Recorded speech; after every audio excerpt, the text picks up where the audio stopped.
Hi everyone, I'm back and this is my second video. I'm Terry and again my full name is Tressa. So I'm going to give you a little more background about one or all three of the cases that I'm going through right now in the criminal courts uh, that are within Los Angeles County. And yesterday in my first video, I was explaining about one of the three cases, of which one is a misdemeanor. And this case is a malicious prosecution case where I am being prosecuted wrongfully. This case stems from a guy, I won't even call him a man, a guy who is doing this purely to be unduly vindictive.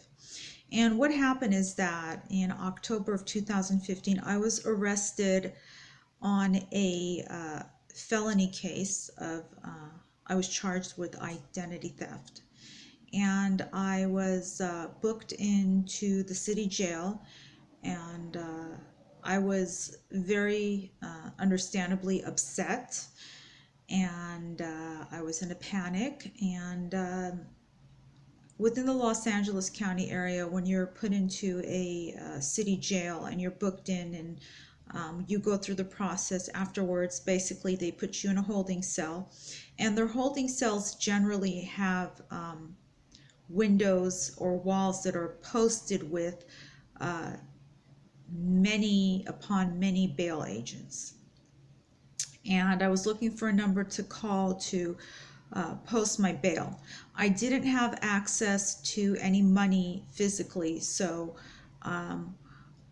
I wanted to post bail, and I saw the phone number of one bail agent, which among all of the bail agents was the only one that posted bail now, pay later, and naturally that stood out to me. So I called this number, and it was the first time that I had ever called this business, this bail agency. It was the first time that I'd ever spoken with anybody associated with that bail agency. And when I phoned them, I spoke with the owner who picked up the phone. And I told him my situation, I told him my charges. Everything was recorded because the city jail phones record all outgoing inmate arrestee calls. And later, as I found out that the bail office also records all incoming and outgoing calls, but the important thing at that point was that the city jail legally records all calls, and they inform you that they're recording your calls. The bail agent does not inform anybody that calls are being recorded, so the recordings are illegal. However, the city jail call recordings are legal. So I explained my entire situation to him. I told him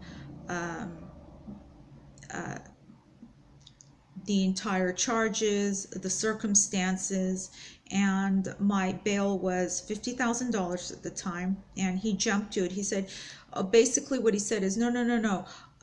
I will run your booking number, and I will, have an agent come interview you. And yeah, based on the charges and the amount, I will have you bailed out, and then I will take 5% of the 50%, which would have been $2,500. And he said that it was recorded. He never said he would take more than that. I said, okay. So I waited and nobody showed up. So I called again. He said, no, I'm going to send, my agent is coming, or one of the people that work for him is going to come interview you. I said, all right. So I waited and waited, and a Hispanic male came and interviewed me. I again replied to all the interview questions totally honestly, full transparency, full disclosure, just as I had when I spoke on the phone with the owner. He interviewed me. Long story short, the owner had my bail posted, and when I got out of the city jail, he had the same guy who came and interviewed me wait for me and actually physically take my arm and say, okay, you're going across the street to the office with us. And so I went. He had an SUV in the parking lot of the police station / city jail. He took me to the office. He opened the door and then locked it once we were inside. And then he, I believe he either put me on his cell phone with the owner or the office phone, if I remember correctly, and said, somebody wants to talk to you. I asked who, and he said, you'll see. So he gave me the phone, and I took it, and there was rather rough voice on the phone. And when I said hello, he said, do you know me? And I said, no. He said, I'm the owner. I'm the one you spoke with on the phone when you were in the city jail. And I said, oh, okay, hi. Thank you for everything. He said, listen, you owe me 45% of the bail. And I said, you told me, and I'm not being facetious or rude or anything, but you told me on the phone when I was in the city jail, and it was all recorded, that you would take only 5%, and 5% is what I have, and that's why I agreed to it. I don't have more than that. And he said, no, listen, and listen carefully. You're going to pay 45% or you're going back to jail. I will have you taken back to jail. You want to go to prison? And he said, prison. I said, of course not, but you told me 5%. And because of that's what I had and no more than that, I agreed to it.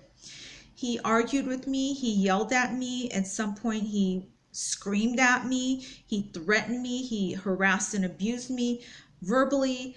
And I was very, very stressed out and scared. And I said, I don't have 45% to give you. I don't have it. He said, okay, well, you can say what you want, but I'm going to have my guy put you back in jail. And I said, if I had it, I would give it to you. I don't want to go back to jail, please. And again, long story short, he had the guy physically handcuff me, wouldn't even let me have a drink of water or anything. And I was so thirsty and I was so scared.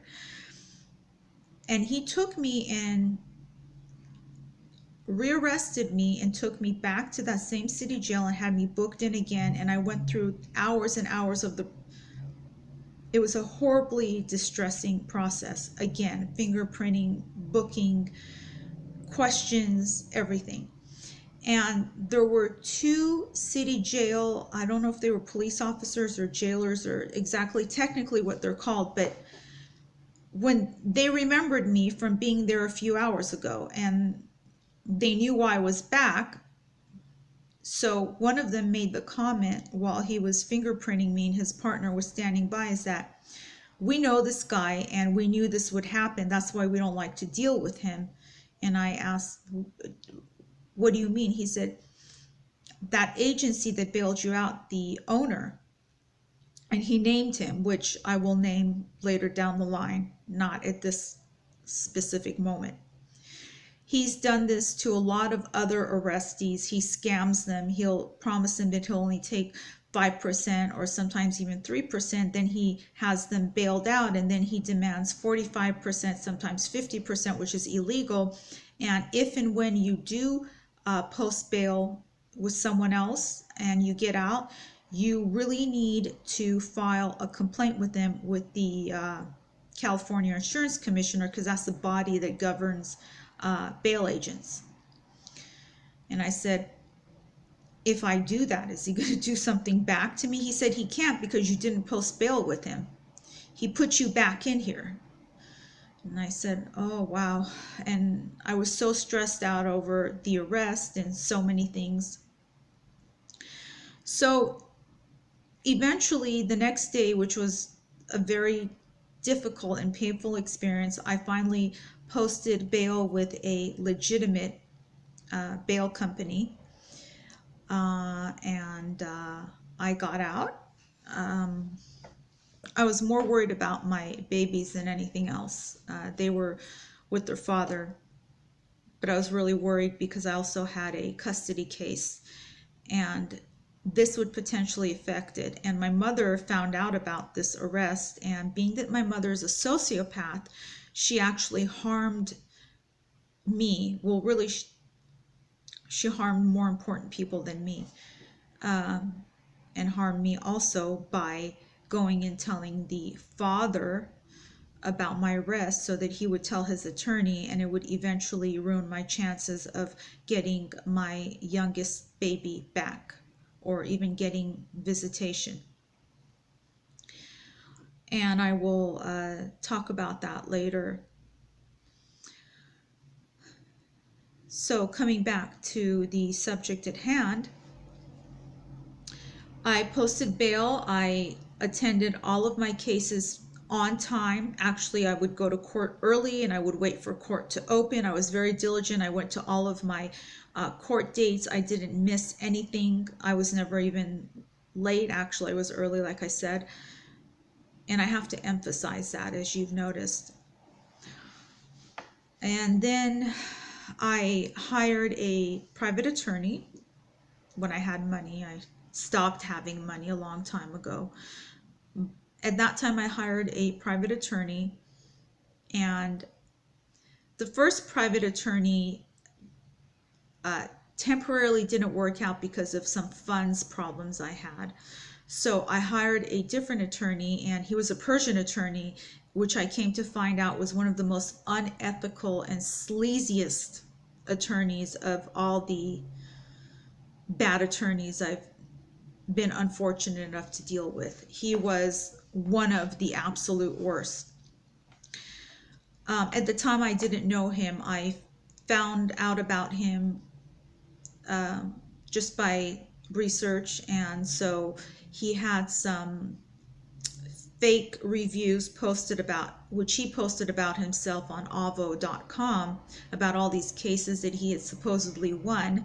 So I hired him based on that, and based on feeling desperation and panic. And you should never do anything based on desperation and panic, which are one of the most significant life lessons that I've learned.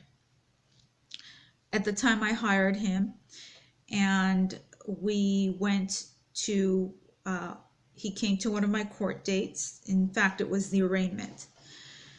And my bail was not raised. My bail was to stand, and things were fine, or so I thought. And I believe, if I'm correct, we went to one other court date, and then in December, I went to a court date.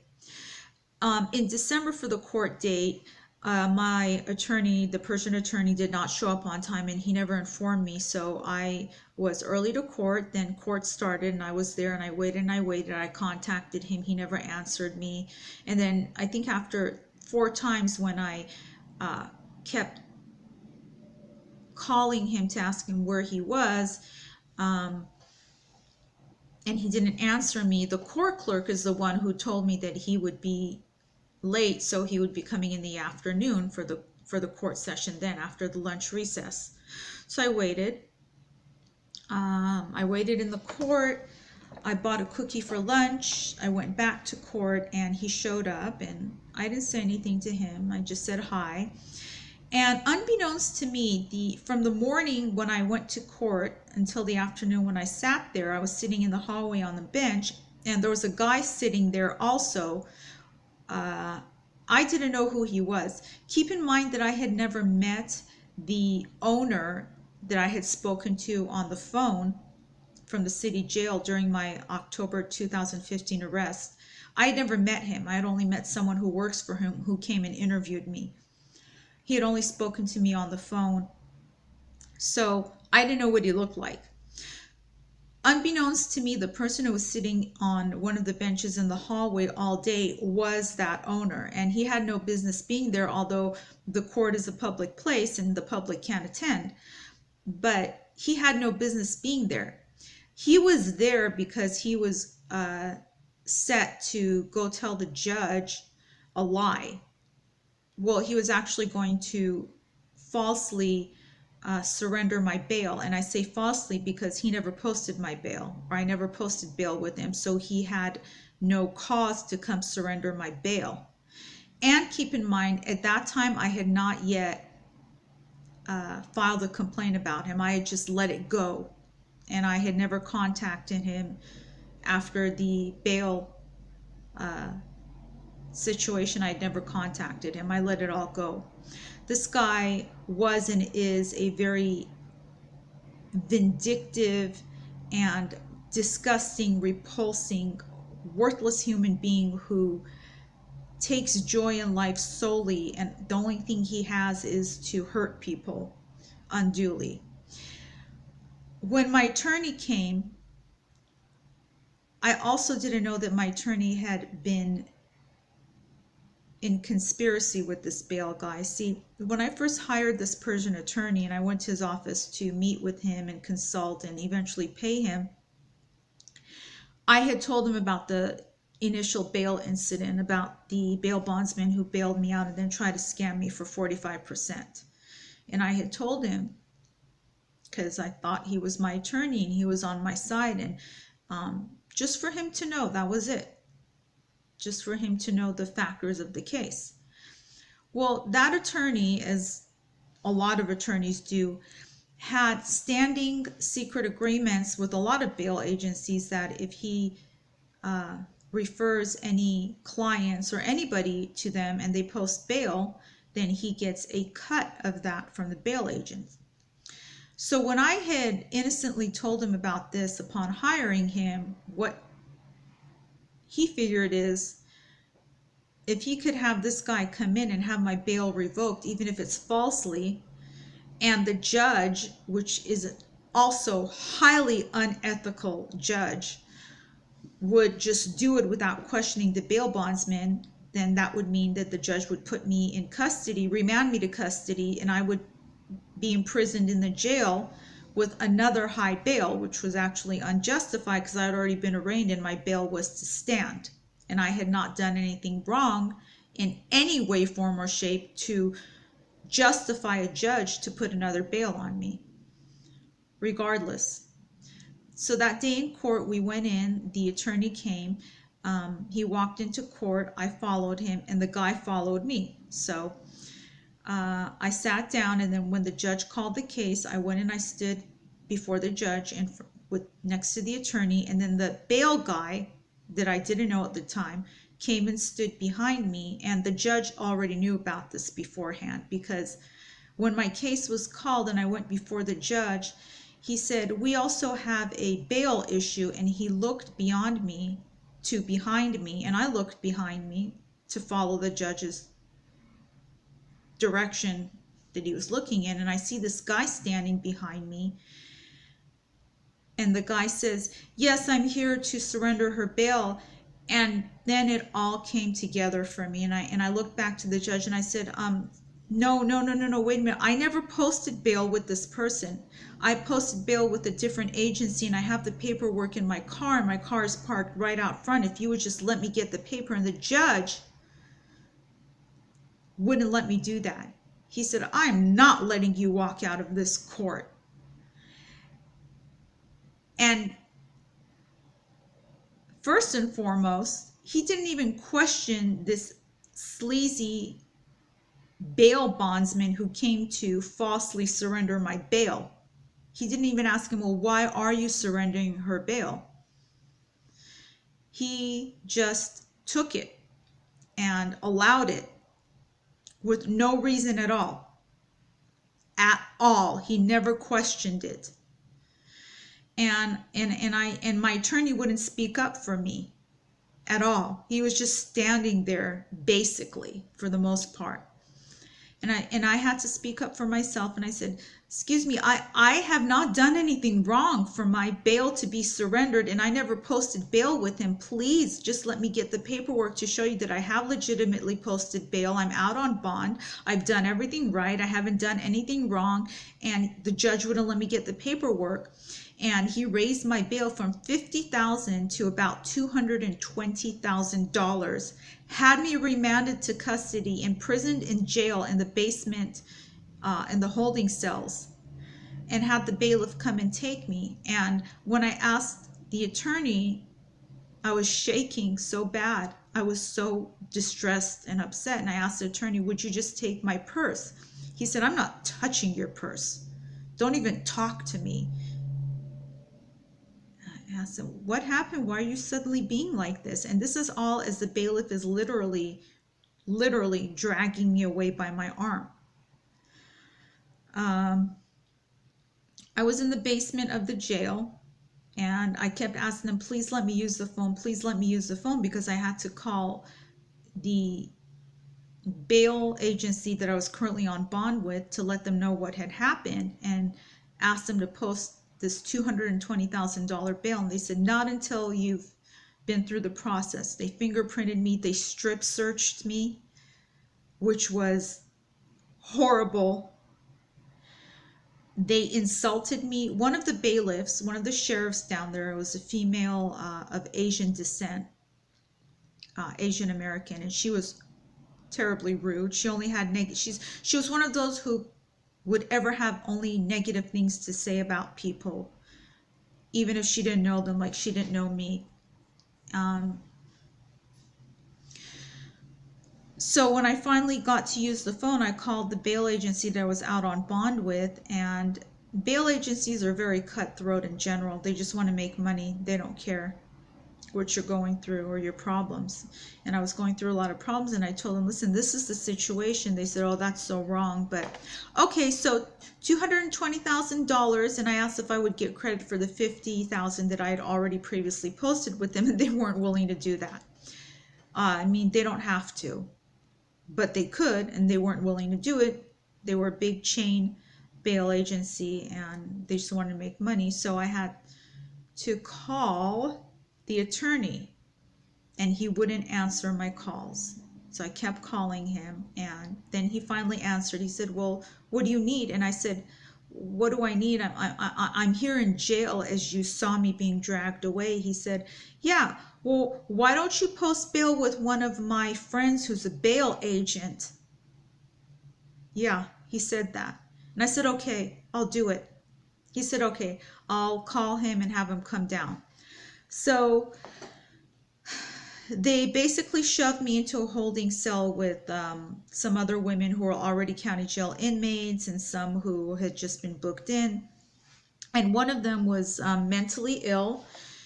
And I was on the phone. And at the time that I was using the phone, I got back on the phone, nobody was using it.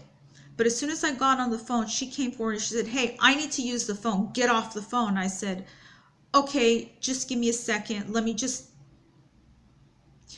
finish my call. I'm in a really bad spot. She said, I'm giving you 1 minute and I'm going to start counting down. She started counting down literally, and I'm not overusing that word. She started counting down from 60, 59, 58.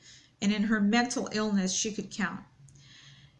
And when I didn't get off the phone in time, she came and grabbed it from me. So I hit her to get her away from me to defend myself, because she actually grabbed the phone from me. She snatched it. And the second that I hit my hand out, she started fighting me.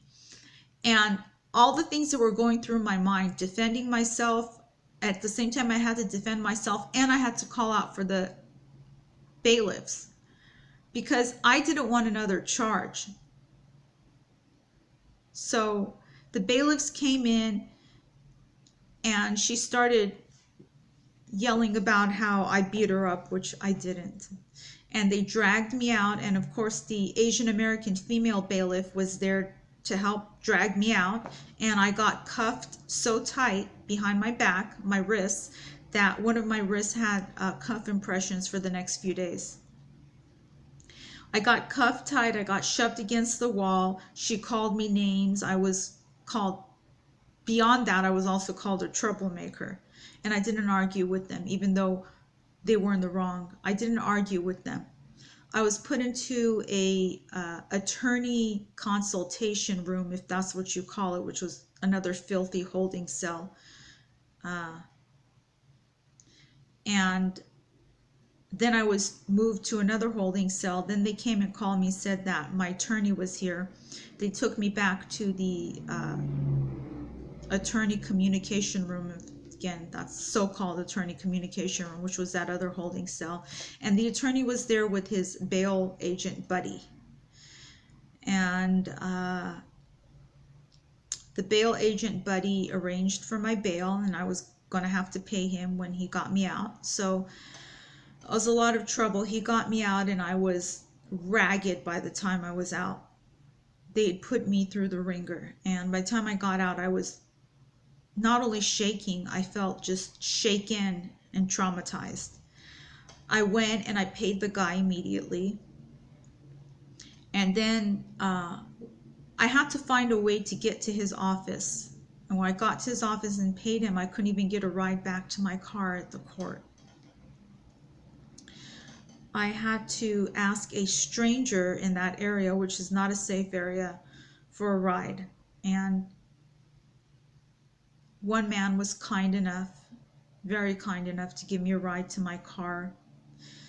And I got to my car and I was just in pieces, but I didn't break down because I'll never break. I'm courageous and I'm strong. I was very ragged. I mean, and I never called the bail bonds who falsely surrendered my bail. I never said anything to him. But the next few days I went to the insurance commissioner's site and I filed a complaint on him. And during those days when I tried to call the attorney, the Persian attorney, he didn't answer me, period. And then at one point, I think he sent me an email or a text saying, oh, I called you back. And I checked to make sure, and he had never called me back. And all I did is simply respond, I'm sorry I checked, but you never called me back.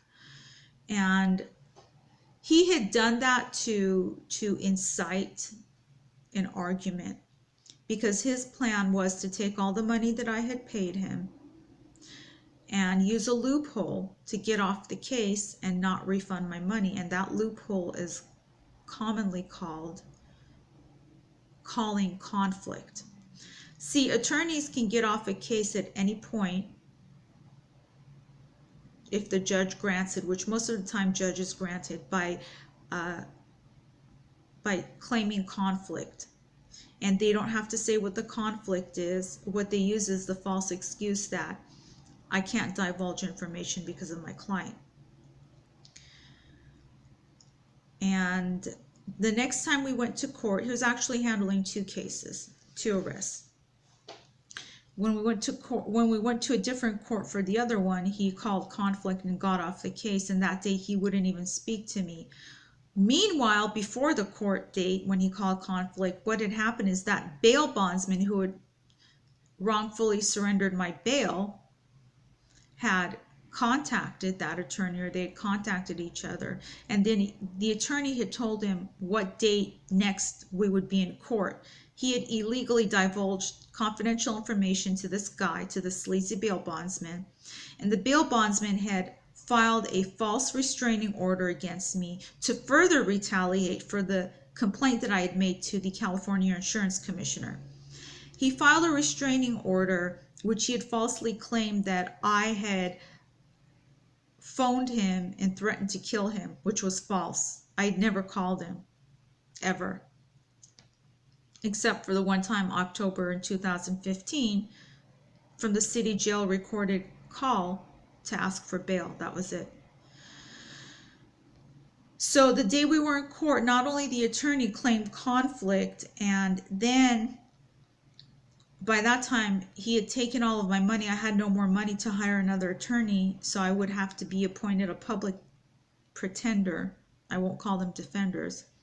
He had blocked that too, because he told the public defenders, he pulled one of them aside, not to take my case or not to accept it, because maybe just a few minutes after that, when I was going to be appointed a public defender, one of the public defenders came forward, a male, and called conflict. So I would have to be appointed an attorney from the bar panel from then on, in that court and any court. See, this Persian attorney is a professional informant also. What he does is he informs on his clients, he informs on other people, to the courts, to the police. He has relationships with the police, the prosecutors, the courts, and not just on a professional level as an attorney, but as a secret informant. So because of his close relationships with these people, they usually do his bidding, and he does their bidding in a bad way. So which is why the public defender called conflict. At any rate, that same day, as I was going to go to the restroom, I was physically cut off by the sleazy bail bonds. I don't know if she was his girlfriend or this very overweight, jiggly woman who was not that old, but exceedingly ugly, depending on your standards of attractiveness and ugliness. Some pock-marked female, overweight, jiggly, with a very malevolent face is how I would explain it, and not just because of the circumstances. And she asked me, "Are you so-and-so?" And I said yes, because I was a little taken aback. And she used that, and she shoved the restraining order, the falsified restraining order filed by the bail bondsman, at me. She said, "You've been served." And instead of proceeding to the restroom, I just stood there and I looked at it, and I couldn't believe the things it had said, these false allegations, lies about him being called and being threatened to be killed. So I filed a reply and a counter restraining order for abuse and harassment, obviously, by this guy.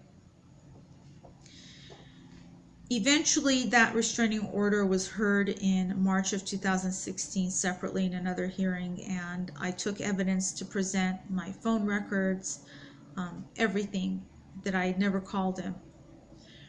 And he had no evidence, and yet the commissioner granted his permanent restraining order. He even admitted on there that he filed the restraining order because some complaints about him to the commissioner and some online complaints, which I had nothing to do with.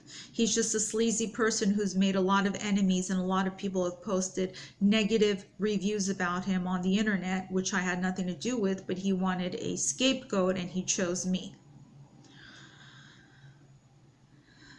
So the restraining order was unjustly granted, and that by itself was devastating enough. And I appealed that, and it's still on appeal, which has cost me a lot of money and energy and a lot more devastation in a lot of ways, harm and damages.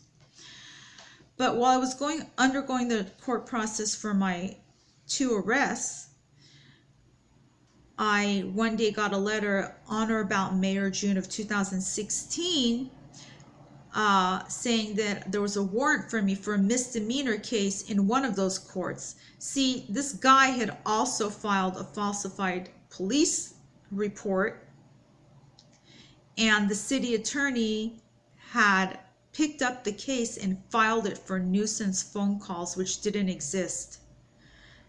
And that's the misdemeanor case that I'm undergoing now. But that's not enough for this guy.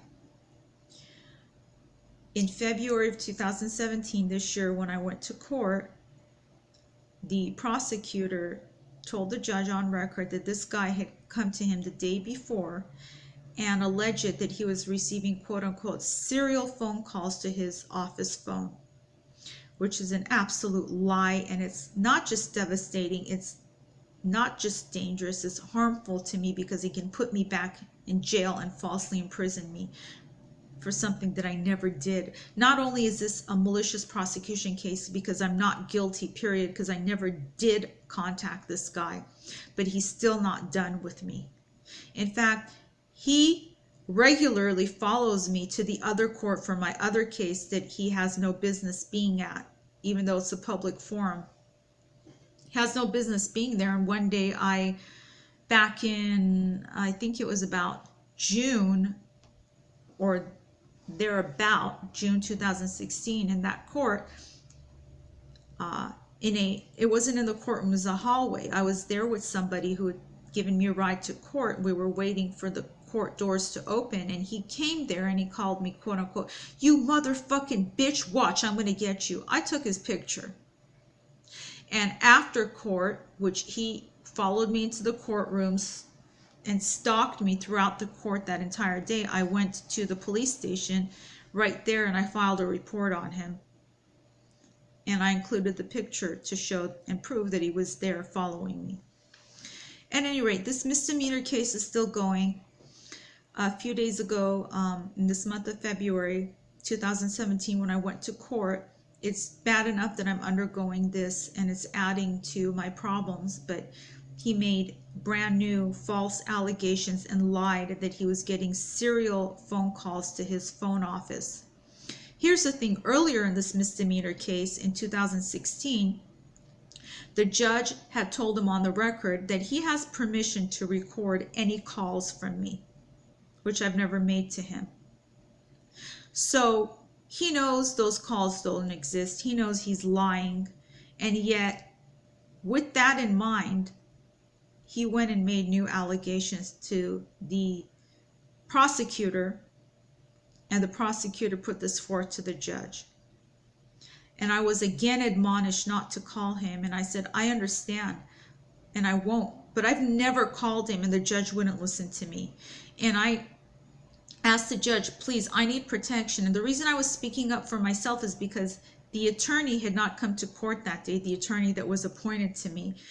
And he had not communicated with me. He had actually sent another attorney in his place. And that attorney is just another typically lazy appointed attorney who wouldn't do anything for me either. And that's so terrifying. And I kept asking, please defend me. And he said, just don't say anything. And I said, but I never called this guy. I can end up imprisoned in jail again with another bail that I cannot afford. And he wouldn't help me. He wouldn't speak up for me. So I told the judge, I understand I will not call him, but I've never called him. Please help me. Please require him to present proof. And she wouldn't listen to me. So that's where it stands right now. And it's needless to say, it's horrifying. And I'm going through this, and I'm going through the other cases with appointed attorneys who are not helping me in any way, form, or shape. And I do have texts to prove that. The attorney on this misdemeanor case is so corrupt that he feels very confident in disregarding my communications, which are on text, and I intentionally put them in text form on my cellular phone to prove that I'm communicating with him decently, promptly, properly, and he's not responding to me. He's not doing anything to nearly adequately represent, let alone defend me. And I do have those texts. I'm under tremendous stress.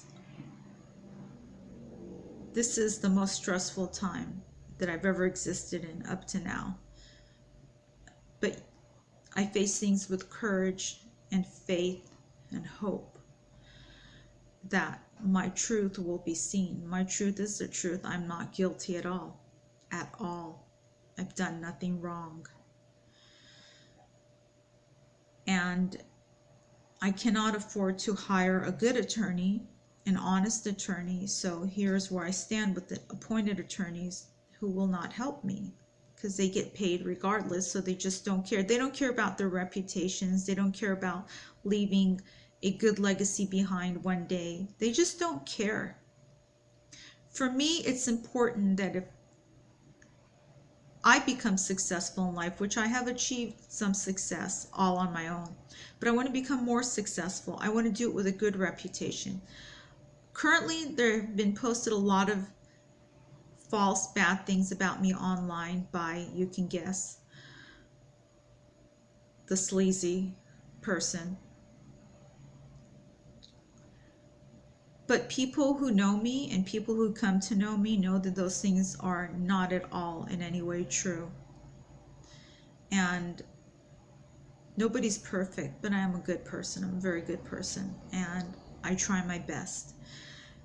but I've used my adversities and the truly hellish things that I've been through to actually shape myself to become a better person, to improve myself, to become better, to see things in a better way, and to do better things.